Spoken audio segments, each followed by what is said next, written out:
Hello, this is Christina Mattis, and you are about to hear a presentation on how to write an analysis paper. Writing is an extremely intricate and most oftentimes complicated process. Though this presentation will not get into such density, it will provide you with a reasonable amount of information. The more you practice writing, and the more you write in general, the better you will become, and the more apt you will be to explore the vast and endless possibilities to writing. You may start, stop, or replay this presentation at any time. Feel free to print the slides out so that you can take notes on them. Stop the audio now to do so and press play when you are ready to begin again. If you choose not to take notes, then continue listening. There are three main components to an analysis paper. Well, actually to any paper really. The introduction, the body paragraphs, and the conclusion. If you have reached this far in your education, you know that already. In fact, much of this presentation may be repetitive to what you already know, but it still serves as a beneficial reminder. Let's start by taking a look at the introduction. In general, the introduction starts broad and leads the reader to your specific point of analysis. The first sentence tends to be the attention grabber, the hook that will entice your reader to continue on. You can use a quote, a fact, a percentage, a question, or even a blunt statement as your hook. From there, you develop subsequent sentences that are dependent on your topic and that are built off of your thesis. Your thesis sentence is just that, one sentence that coherently and logically presents your ultimate goal. It clearly synthesizes exactly what you will be writing about to your reader. As a reminder, you should integrate the author and the work that you are writing about somewhere in your introduction. What is my suggestion? Work backwards. Develop your thesis first. What's your goal? What do you ultimately want to write about?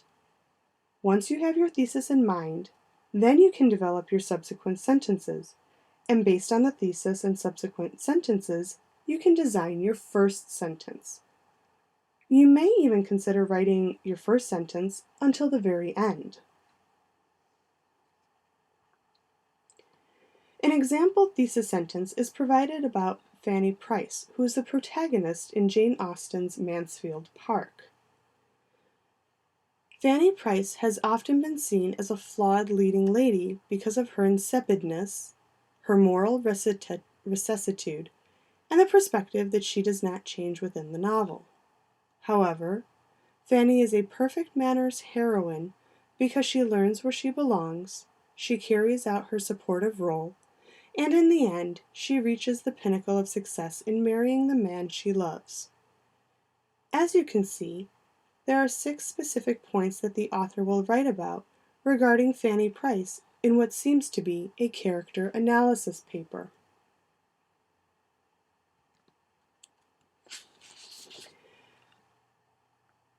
So this means that there will be at least 6 body paragraphs, 1 on each point stated. I emphasize a minimum of 6 body paragraphs because the writer may choose to demonstrate only one example from the novel to support each claim. If the writer chooses to incorporate more than one example per claim, then obviously there will be more than 6 body paragraphs, because remember, each paragraph contains only one topic or one example.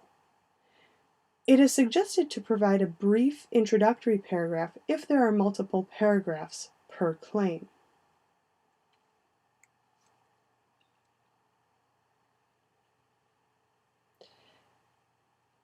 Examples to support claims come from explicit examples from the literary work often referred to as textual evidence. Textual evidence can come in the form of a summary, a paraphrase, specific detail, or direct quotation. Remember, use each of these with caution. Do not rewrite the book. Maturely integrate the information. This is mainly support for your thoughts, your arguments. Do not use the same example to explain multiple points. Remember to make the connections between the supports and the claims explicit. Do not assume that your reader will know how to make the connection. You have to lead the reader to making that connection. A summary is brief, perhaps a sentence or two that describes a situation in your own words. Paraphrasing is rephrasing something into your own words, similar to that of a summary. For instance, an original statement could read, "I was 12 and in junior high, and something happened that we didn't have a name for, but it was nonetheless like a lion, and roaring that way the biggest things do." The paraphrase could read, "The narrator describes the transition into junior high school as a lion's roar because there was no specific name for what was happening." Specific details add a sense of imagery for your reader. By adding such concrete support, specific details allow your reader to imagine and experience a concept more deeply. For instance, can you picture a checkerboard green and cream rubber tile floor more than simply reading, "She walked across the floor"?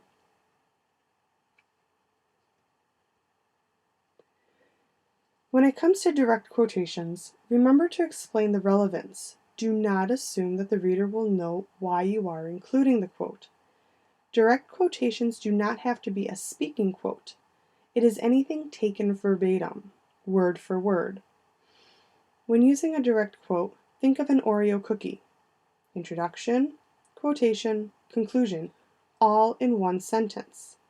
Direct quotes do not stand by themselves. For instance, an example of a non-integrated or standalone quote is, "Janie's images for romantic happiness come from nature." The standalone quote then is, "Life should be more like a pear tree in bloom, she thinks. She thinks this when she is unhappy in her relationships."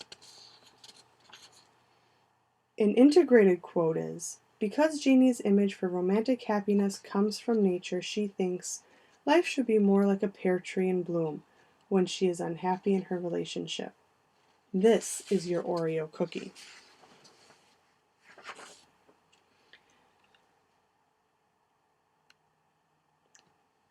Another option for direct quote is block quoting.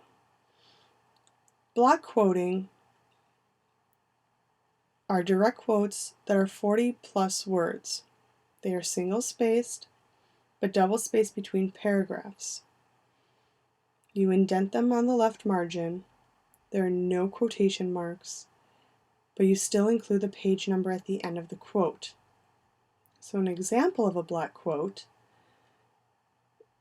"At the end of the novel, Claudia reflects on the connection to Piccola's failure. I talk about how I did not plant the seeds too deeply, how it was the fault of the earth, our land, our town. I even think now that the land of the entire country was hostile to marigolds that year. The soil is bad for certain kinds of flowers. Certain seeds it will not nurture, certain fruit it will not bear. And when the land kills off of its own volition, we acquiesce and say the victim had no right to live." Morrison obviously views the environment as a powerful influence on the individual when she suggests that the earth itself is hostile to the growth of the marigold seeds. In a similar way, people cannot thrive in a hostile environment. Piccola breedlove is a seed planted in the hostile environment, and when she is not nurtured in any way, she cannot thrive. So again, the writer here introduces the quote, has a double space, inserts the block quote, and then explains the connection of the block quote into the paper itself. Use caution with block quoting. Do not depend on block quoting to explain your claim. Again, do not rewrite the book.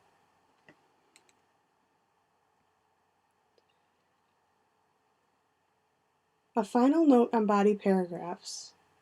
Write the paragraphs in the order of listed claims. This helps with the organization and flow of writing. Transitions aid to organizing and providing flow to your paper. Transitions occur within and between paragraphs. Transitions between sentences within paragraphs are typically a word or short phrase. Transitions between paragraphs are typically a sentence in length because they succinctly provide closure to the paragraph just above to the subsequent paragraph. The subsequent paragraph would then begin with a topic sentence using a word or two from the transition sentence in the previous paragraph to help create flow. For example, a transition sentence would be, while Austen introduces Fanny as an insipid character, this characterization is continued through the entire novel in various ways.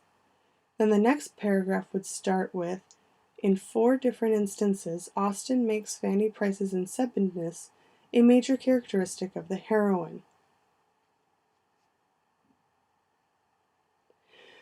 Conclusions typically start narrow and broaden out, the exact opposite of an introductory paragraph. You want to restate a rephrased version of your thesis statement as the first sentence. Then summarize what you wrote about. Think about referencing where you have taken the reader. Lastly, do not include extravagantly new information, but you do want to leave the reader with some new revelation or thought for the future. A title is something of importance when presenting an analysis paper, but I would suggest leaving this until the end because your thought and writing process may change along the way. Refer to your thesis sentence for guidance in creating your title. The title should be something short and catchy, but it should give some kind of reference to your paper's topic. Finally, let's review some basic reminders when it comes to writing an analysis paper.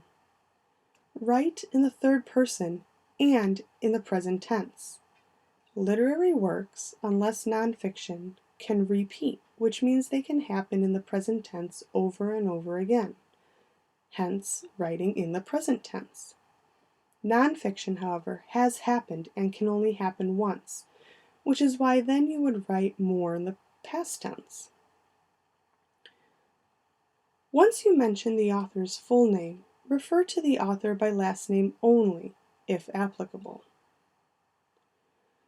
Punctuation left of the quotation mark, but chances are that you will not end a sentence with a quotation.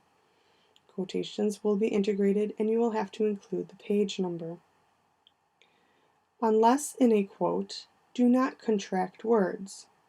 Don't, isn't, won't. Do not assume that the reader knows what you are writing about, especially if you paraphrase or include a quote. Explain yourself. And lastly, do not end sentences with a preposition.